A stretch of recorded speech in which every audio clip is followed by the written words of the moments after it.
தேவ வார்த்தை எப்படி தெரியுமா? உன் வாழ்நாள் எல்லாம் நீ களிகூர்ந்து மகிழும்படி கர்த்தருடைய வார்த்தையை உன்னோடு பேச வல்லவராக இருக்கிறார். இன்னைக்கு அந்த வார்த்தைக்கு நம்ம செவி கொடுப்போம். சில நேரங்களிலே கர்த்தர் நம்மோடு பேசும் பொழுது உதாசீனப்படுத்துகிறோம். சில நேரங்களில் கர்த்தர் நம்மோடு பேசும் பொழுது அதை விட்டு விலகி ஓடி விடுகிறோம்.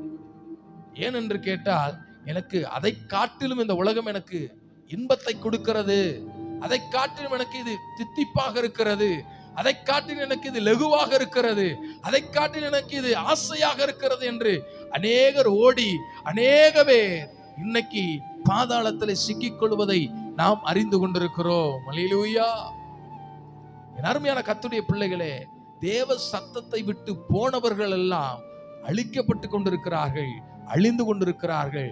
அந்த நாட்களிலும் உன்னை அன்போடு கர்த்தர் அழைக்கிறார், என் சத்தத்தை நீ கேளு. அல்லேலூயா.